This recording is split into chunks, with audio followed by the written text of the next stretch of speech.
좋으신 주님의 은혜와 평화가 이 시간에도 우리들과 함께 하시기를 바랍니다. 설교 시작하기 전에 이야기 하나 나누고 설교를 시작하겠습니다. 요즘 교회학교의 여름 사역이 시작이 되었습니다.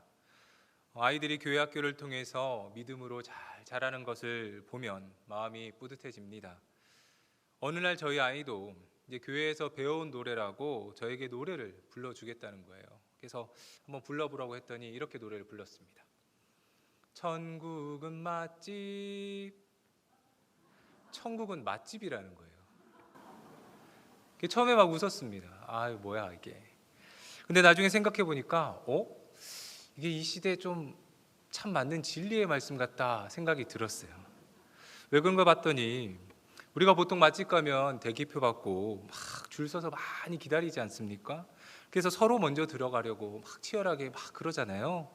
천국은 침노하는 자의 것이라고 말씀을 했습니다. 그리고 또 늦게 들어와서 솔드아웃이 됐어요. 음식을 먹고 싶은데도 먹지 못했어요.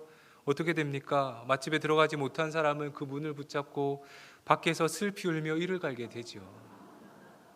그래서 천국은 맛집입니다. 우리 다 같이 한번 인사하실까요? 천국은 맛집입니다. 네. 세상에 물건은 저마다 다 만들어진 목적이 있습니다. 연필은 글자를 적거나 그림을 그리기 위해서 만들어졌고요. 지우개는 그 적다가 틀린 것을 지우려고 만들어졌습니다. 숟가락, 젓가락은 음식을 먹기 위해서 만들어졌고, 에어컨은 우리의 더위를 식혀주기 위해서 만들어졌습니다. 저마다 다 만들어진 목적이 있습니다. 성경에서 제일 먼저 나오는 말은 태초에 하나님이 천지를 창조하시니라입니다. 태초에 하나님이 천지를 창조하셨다. 성경은 세상 모든 것을 하나님이 만드셨다는 고백에서 시작을 합니다. 하나님이 만드신 땅과 하늘, 그리고 각종 식물과 동물들, 그리고 인간. 하나님 보시기에 좋았고 아름다웠습니다. 디모데전서 4장 4절에는 하나님께서 지으신 모든 것이 선함에 말씀합니다. 선하신 하나님이 선한 목적을 가지고 세상을 만드셨습니다. 세상 모든 것은 하나님의 선한 창조 목적에 의해서 지어졌습니다. 굴러다니는 돌멩이 하나도 하나님이 지으신 목적이 있습니다. 우리가 볼 때에는 보잘것없어 보이는 것도 하나님 보시기에는 가치가 있고 의미가 있습니다.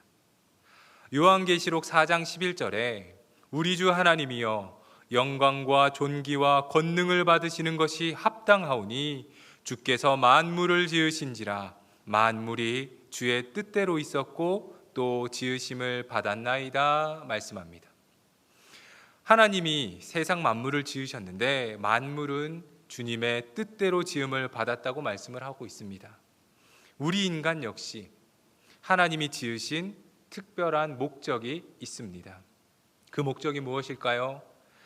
웨스트민스터 소요리 문답에서 사람의 제일 되는 목적은 하나님을 영화롭게 하고 영원토록 그분을 즐거워하는 것이라고 말씀을 합니다. 사람이 지음받은 목적은 하나님과 교제하고 그리고 하나님과 함께하는 삶을 살아가는 것이란 말입니다.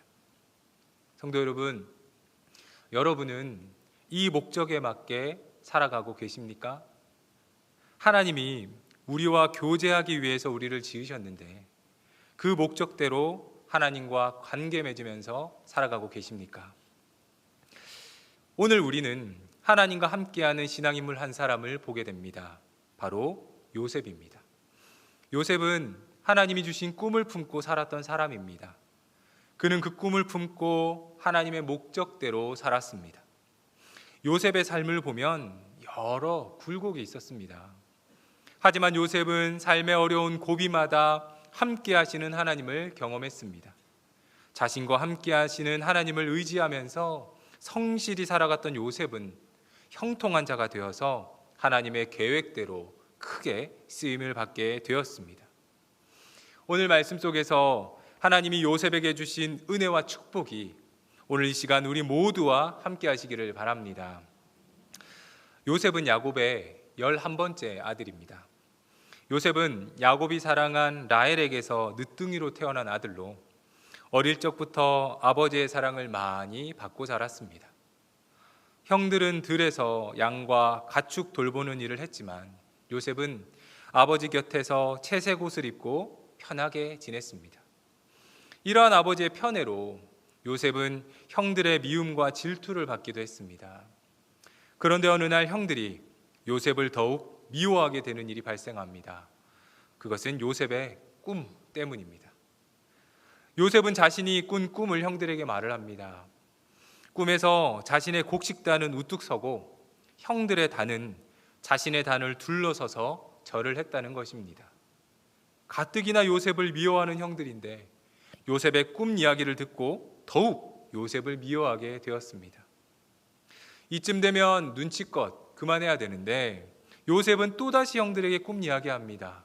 이번에는 해와 달과 11별이 자신에게 절을 했다는 것입니다. 요셉의 철없는 말에 야곱은 네가 꾼 꿈이 무엇이냐? 나와 네 어머니와 네 형들이 참으로 가서 땅에 엎드려서 너에게 절을 하겠느냐며 요셉을 꾸짖습니다. 이 일로 인해서 요셉은 형들에게 꿈꾸는 자로 불리게 됩니다. 창세기 37장에 요셉은 아버지의 심부름으로 형들의 안부를 물으러 가는데 형들이 요셉을 보면서 말하기를 꿈꾸는 자가 온다 말합니다. 꿈꾸는 자. 사실 이것은 조롱하는 말입니다. 매일 집에서 놀면서 아버지의 사랑을 받고 왕처럼 지내는 요셉을 보면서 자기들처럼 일하지 않고 꿈만 꾸는 자라고 빈정거리는 말입니다. 여러분도 형의 입장이라면 요셉이 얄밉지 않겠습니까? 아버지의 보호 아래서 아무 일도 하지 않고 놀기만 하는 이복동생. 안 그래도 미운데 거기에다가 요셉이 꾼 꿈은 온 가족이 요셉에게 절을 하고 그를 왕처럼 섬겨야 한다고 말을 하니까 화가 나지 않겠습니까? 아니, 귀여운 것도 정도가 있지. 이건 정도를 넘어서 형들을 노예처럼 대하겠다는 말로 들리지 않겠습니까? 화가 날 만합니다. 그래서 형들은 요셉을 구덩이에다 가두었다가 이스마엘 상인들에게 팔아버립니다. 요셉의 꿈이 형들을 자극하는 자극제가 된 것입니다. 성도 여러분, 도대체 요셉의 꿈이 무엇이기에 요셉이 형들에게 팔리는 일까지 벌어지게 된 걸까요? 요셉이 꾼 꿈은 무엇이고 왜 요셉은 이런 꿈을 꾸게 된 것일까요? 이 질문에 답하기 앞서서 우리가 먼저 생각해 볼 것이 있습니다. 그것은 요셉에게 꿈을 주신 분이 누구인가 하는 것입니다. 지금은 성경이 있으니까 우리가 성경 말씀을 통해서 하나님의 뜻을 보지만 고대에는 하나님의 뜻을 꿈이나 환상으로 이해했습니다.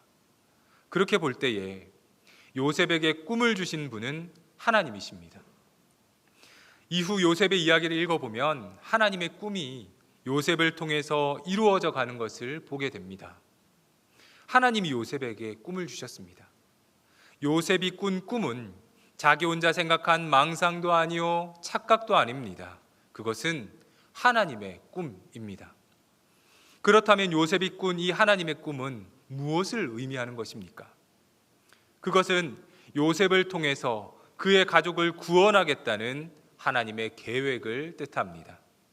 하나님이 요셉의 가족들을 지켜주시고 구원하겠다는 말입니다. 한참이 지난 후에 큰 가뭄이 있을 것입니다.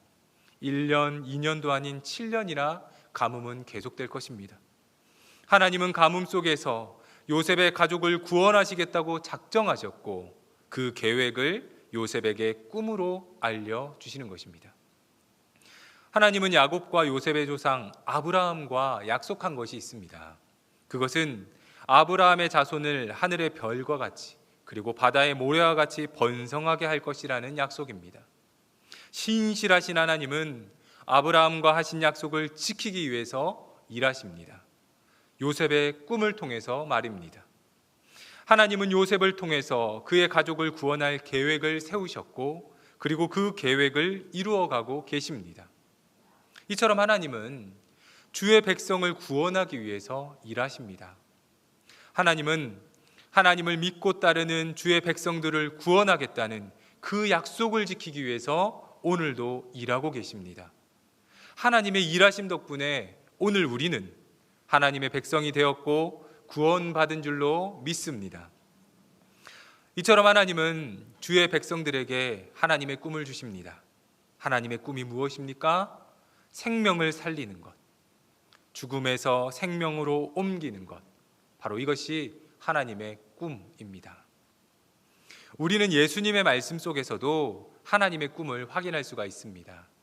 누가복음 4장 18절부터 20절에서 예수님께서 말씀하시기를 주의 성령이 내게 임하셨으니 이는 가난한 자에게 복음을 전하게 하시려고 내게 기름을 부으시고 나를 보내사 포로된 자에게 자유를, 눈먼 자에게 다시 보게 함을 전파하며 눌린 자를 자유롭게 하고 주의 은혜의 해를 전파하게 하려 하심이라 말씀합니다. 이 말씀은 예수님이 공생애를 시작하실 때 이사야 말씀을 인용한 것으로 앞으로 예수님이 하실 일에 대한 선언입니다. 예수님은 생명을 잃어가는 자들을 구원하기 위해서 이 땅에 오셨습니다. 심령이 가난한 자, 죄에 포로된 자, 진리를 보지 못하고 거짓에 눈먼 자, 죽음에 눌린 자, 예수님은 이런 사람들을 만나서 그들을 다시 회복시키시고 그들에게 살아갈 힘을 주셨습니다. 그리고 궁극적으로 그들에게 영원한 생명을 주셨습니다. 이것이 바로 하나님의 꿈입니다. 영혼 구원을 향한 하나님의 꿈. 하나님은 요셉을 통해서 그의 가족과 온 땅의 사람들을 구원하겠다는 하나님의 꿈을 주셨습니다. 그리고 훗날 요셉은 하나님의 꿈을 이루게 되었습니다. 하나님은 주의 백성들에게 생명을 살리기 위한 꿈을 주십니다. 그런데 하나님의 꿈을 알지 못하는 이들은 하나님의 꿈에 대해서 조롱하고 비방합니다. 하나님의 꿈을 전하는 사람을 세상 물정 모르는 사람으로 취급하고 어린아이가 꾸는 꿈으로 치부해버리기도 합니다. 하나님이 그 아들 예수 그리스도를 통해서 우리를 구원하셨다고 전하면 당신이나 잘 믿으라고 대꾸하기도 합니다. 어떤 이들은 그런 거 됐고 그냥 하나님이 나에게 돈이나 많이 벌게 해달라고 그렇게 비아냥거리기도 합니다. 하나님의 꿈을 꾸는 사람은 외롭습니다. 요셉이 형들에게 조롱받고 멸시받은 것처럼 세상에서 조롱받을 수도 있습니다. 하지만 이것을 명심하십시오. 하나님은 요셉에게 꿈을 주셨고 그리고 그 꿈을 이루셨습니다. 사람은 연약하지만 하나님의 꿈을 꾸는 사람은 강합니다. 어떤 상황, 어떤 환경에도 굴하지 않습니다. 하나님의 꿈이 그 사람을 이끌어가기 때문입니다. 하나님의 꿈을 품은 사람은 돌에 맞아도 툴툴 털고 일어나서 다시 복음을 전하러 갑니다. 생명 살리는 일을 멈추지 않습니다. 이것은 그 사람이 능력이 있고 강한 사람이라서가 아닙니다.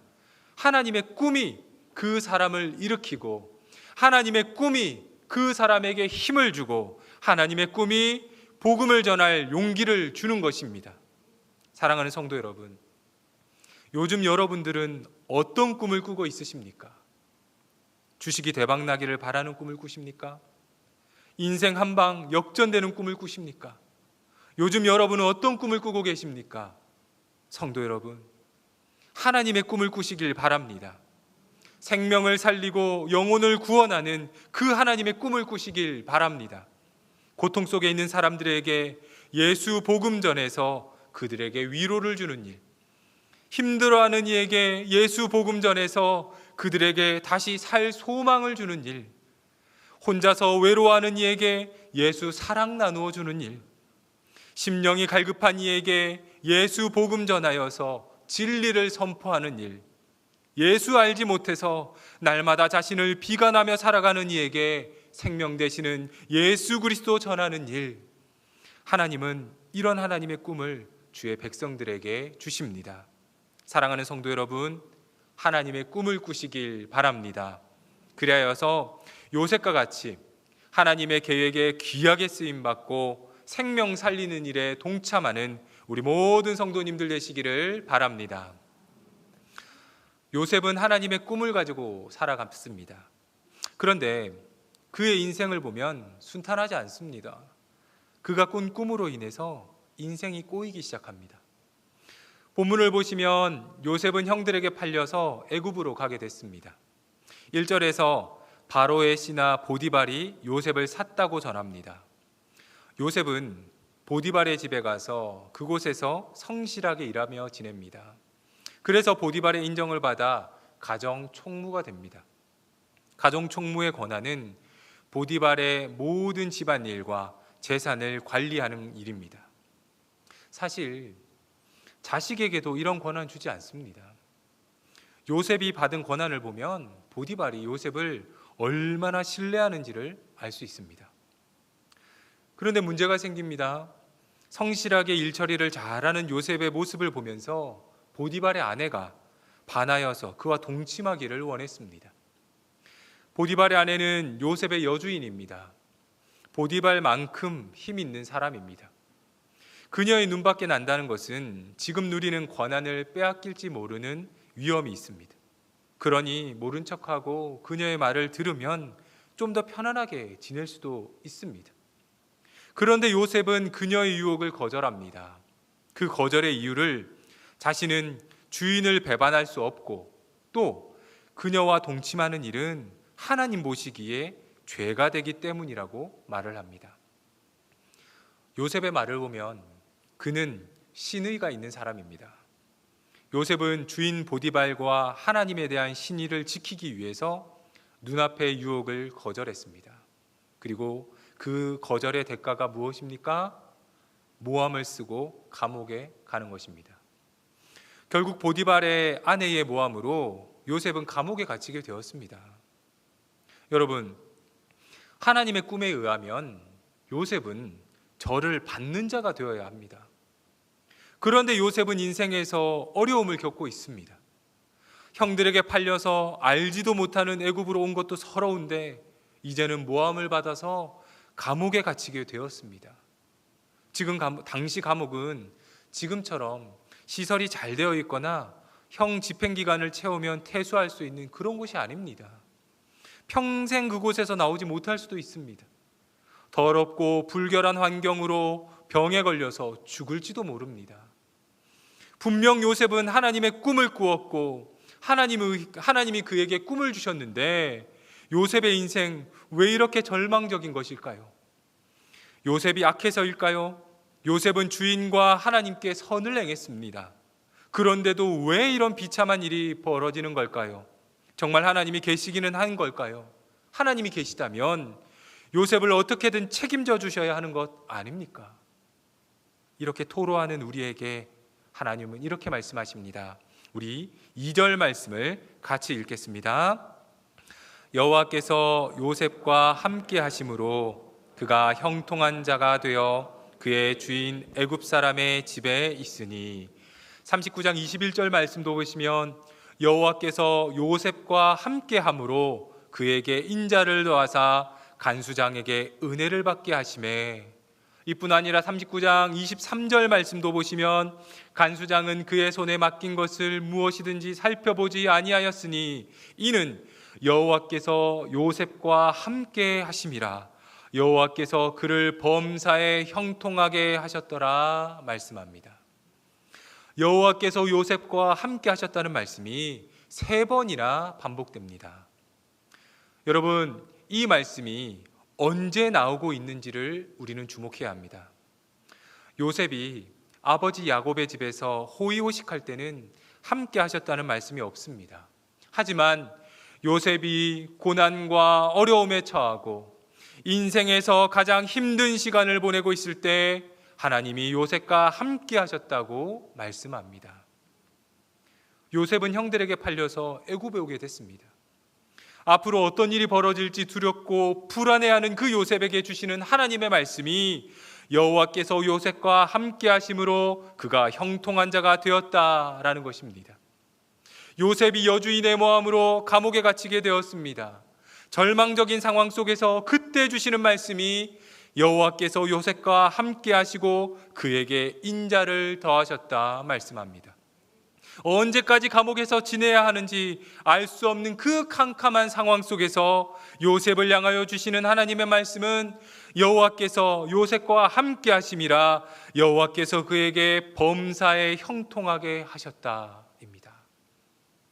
하나님의 꿈을 꾸는 요셉에게 환난과 시험이 계속 찾아옵니다.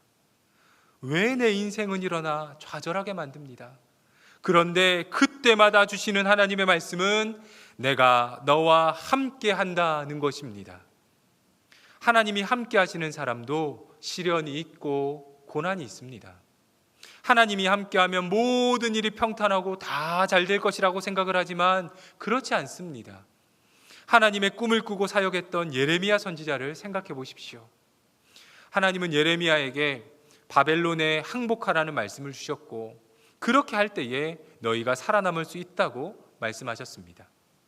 살아남을 수 있다고 말씀을 하신 그 말씀을 가지고 예레미야는 적국 바벨론의 공격에 맞서서 싸우지 말고 항복하라고 그렇게 말을 전했고, 예레미야를 그 조국 유다 사람들은 매국노 취급하면서 박해하였습니다.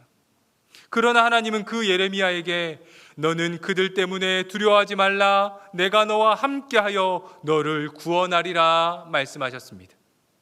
믿음의 조상인 아브라함도 이삭도 야곱도 모두 시련과 어려움이 있었습니다. 그러나 중요한 것은 시련과 어려움 중에도 하나님이 함께 하신다는 사실입니다. 이 사실을 기억하시기 바랍니다. 오늘 말씀에서 요셉을 형통한 자라고 말씀합니다. 형통이 무엇입니까? 잘 되는 것, 성공하는 것, 평탄한 것. 우리는 이것을 형통이라고 생각합니다. 그러나 성경에서 말하는 형통은 그런 의미가 아닙니다. 형통은 고난이나 시련이 없는 평안함이 아니라 어려운 일을 만나고 시험 드는 일이 발생해도 그 시련을 이겨낼 수 있도록 하나님이 함께 하시는 것, 그것이 형통입니다. 2차 세계대전 때 있었던 일입니다. 당시에 600만 명이 넘는 유대인들이 학살을 당했습니다. 아우슈비츠 수용소 가스실에서 수많은 사람들이 비참하게 죽어갔습니다. 심지어 사람의 머리카락으로 직물을 만들고 사람의 기름으로 비누를 만들었습니다. 이렇게 참담하게 사람들이 죽어가는 현장에서 유대인들은 눈물을 흘리며 절규했습니다. 하나님, 지금 어디에 계십니까? 하나님이 계신다면 지금 이런 일이 일어났겠습니까? 하나님, 어디에 계십니까? 그런데 나중에 연합군이 전쟁에서 승리하고 이 수용소를 탈환했을 때에 수용소 벽에 쓰여진 글자를 발견했습니다. 그 크신 하나님의 사랑 말로 다 형용 못하네. 하나님은 지금 여기에 계십니다. 지옥과 같은 곳에서도 하나님의 사랑과 은혜를 찬양한 사람들이 있었다는 것입니다. 억울한 일을 당하고 고난을 맞이한다 할지라도 하나님을 원망하지 않고 도리어 하나님을 믿고 찬양하는 그 위대한 믿음을 저와 여러분들이 갖기를 바랍니다. 형통은 내 인생이 잔잔한 물결과 같이 아무런 일도 일어나지 않는 것이 아닙니다. 고난 중에도 하나님이 우리와 함께 하시는 것, 그것이 형통입니다. 이사야 43장 말씀에 야곱아, 너를 창조하신 여호와께서 지금 말씀하시느니라. 이스라엘아, 너를 지으신 이가 말씀하시느니라. 너는 두려워하지 말라. 내가 너를 구속하였고 내가 너를 지명하여 불렀나니 너는 내 것이다. 내가 물 가운데로 지날 때에 내가 너와 함께 할 것이라. 강을 건널 때에 물이 너를 침몰하지 못할 것이며 내가 불 가운데로 지날 때에 타지도 아니할 것이요 불꽃이 너를 사르지도 못하리니 대전하는 여호와 내 하나님이요 이스라엘의 거룩하니요 내 구원자임이라 말씀합니다. 하나님의 꿈을 가지고 살아가는 우리들이지만 때로는 물을 건널 때가 있고 때로는 불 가운데를 지나야 할 때가 있습니다. 그러나 하나님은 우리가 물을 건너고 불 가운데를 지날 때에 물이 우리를 침몰하지 못하게 지켜주시고 불꽃이 우리를 사르지 못하게 막아주십니다. 불과 물을 지나는 우리를 너는 두려워하지 말아라. 내가 너를 구속하였고 내가 너를 지명하여 불렀나니 너는 내 것이다. 우리 주님은 말씀하십니다. 이것이 바로 하나님이 주시는 형통입니다. 시편 121편에도 이스라엘을 지키시는 이는 졸지도 아니하시고 주무시지도 아니하시리로다. 여호와는 너를 지키시는 이시라. 여호와께서 내 오른쪽에서 내 그늘이 되시나니 낮에 해가 너를 상하지 아니하며 밤의 달도 너를 해치지 아니하리로다 말씀합니다. 우리를 지키시는 하나님은 졸지도 주무시지도 아니하시고 언제나 지켜주신다고 말씀합니다. 혹여나 낮의 해가 우리를 상하게 하진 않을까, 밤의 달이 우리를 해치진 않을까, 하나님이 우리와 함께 하시며 우리를 지켜주신다고 약속하십니다. 이것이 성경이 말하는 형통입니다. 사랑하는 성도 여러분, 이 땅에서 편하게 살기를 원하십니까? 예수 믿으니 아무 걱정 없이 하는 일 잘 되고 무병장수하기를 기대하십니까? 무슨 일을 만나든지 만사형통하길 바라십니까? 그런데 그것은 진정한 형통이 아닙니다. 누가복음 12장에 한 부자 이야기가 나옵니다. 이 사람은 얼마나 부자인지 밭에 소출을 쌓아둘 곳이 없어서 걱정을 했습니다. 그래서 그 사람은 곡간을 더 크게 지으면 되겠구나 생각하고 자기 영혼에게 말하기를, 영혼아, 여러 해 쓸 물건을 많이 쌓아두었으니 평안히 쉬고 먹고 마시고 즐거워하자 말합니다. 그러자 하나님은 그에게 말씀하시기를, 어리석은 자여, 오늘 밤에 내 영혼을 도로 찾으리니 그러면 내 준비한 것이 누구의 것이 되겠느냐 말씀합니다. 이 세상에서 풍족하게 살면 좋죠. 사실 우리 모두의 솔직한 바람입니다. 누구도 누추하고 가난하게 살고 싶은 사람은 없습니다. 하지만 그것이 전부가 아니라는 것입니다.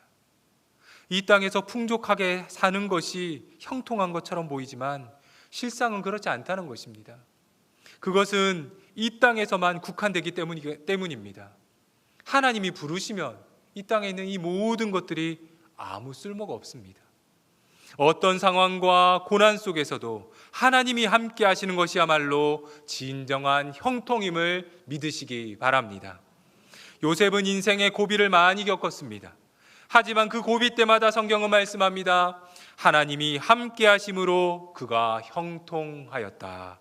우리 모두도 요셉과 같이 형통한 자가 되시기를 바랍니다.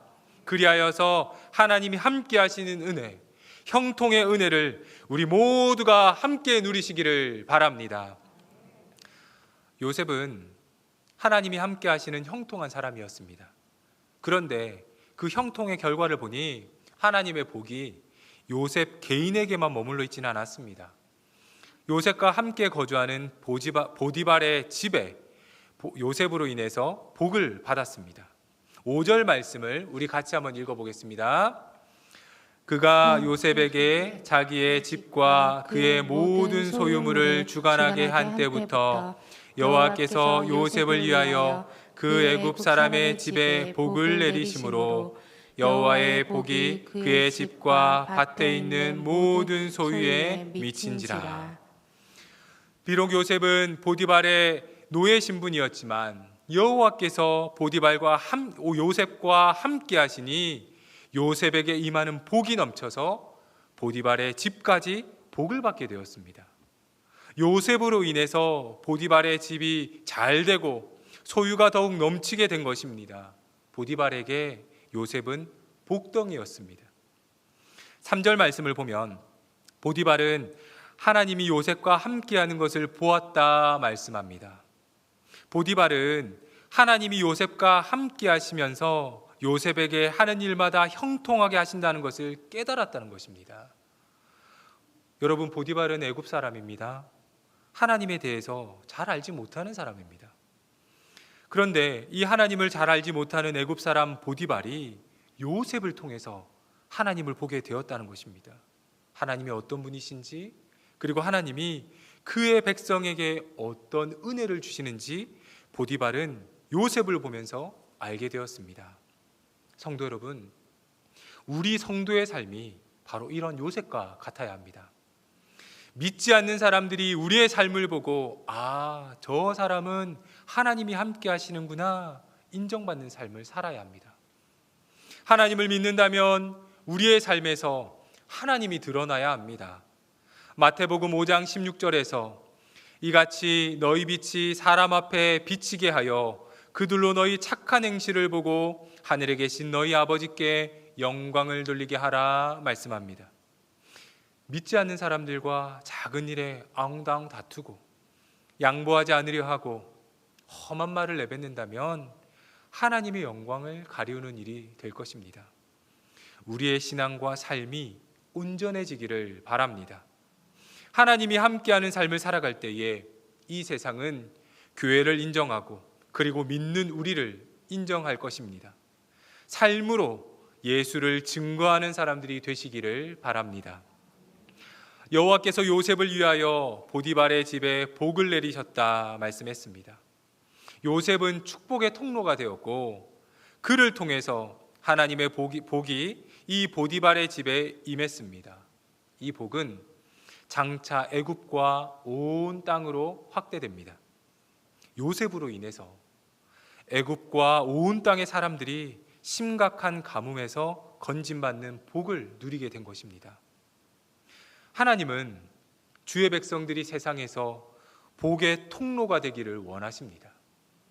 요셉으로 인해서 보디발의 가정이 복을 받고 애굽이 복을 받고 요셉의 가족이 복을 받고 더 나아가서 이스라엘 12지파가 복을 받은 것처럼 우리로 인해서 예수 믿는 우리를 통해서 우리의 가족과 자녀가 하나님의 복을 받고 우리로 인해서 우리의 직장과 속한 공동체가 복을 받고 예수 믿는 우리로 인해서 예수 믿지 않는 우리의 이웃들이 복을 받기를 하나님은 원하시는 것입니다. 잊지 말아야 할 것을 복을 주시는 분은 하나님이시라는 사실입니다. 우리가 예수 믿는 믿음으로 살아갈 때에 하나님은 주의 자녀들을 통해서 세상에 복을 주실 것입니다. 축복의 통로로 살아가시는 우리 모두가 되시기를 바랍니다. 이제 말씀을 마무리하겠습니다. 요셉은 모진 인생을 살았습니다.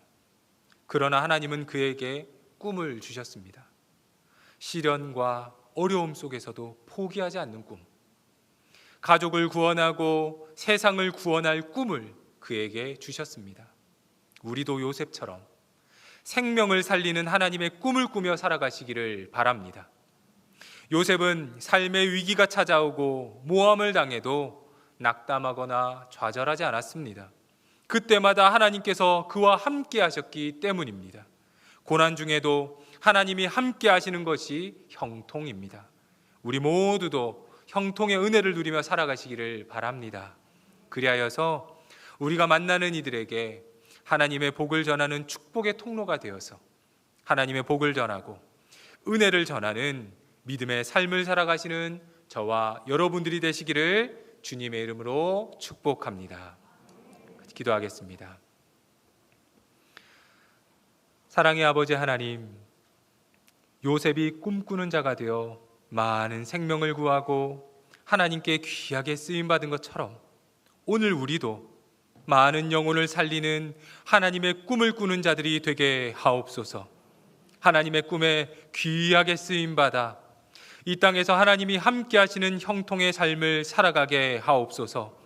어려운 일을 만나도 우리와 함께 하시는 하나님을 의지하며 형통의 복을 누리는 우리 모든 성도들 되게 하옵소서.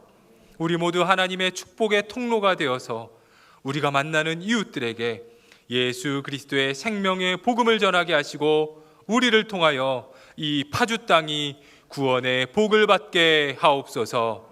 우리의 소망이 되시는 예수 그리스도 이름으로 기도합니다. 아멘.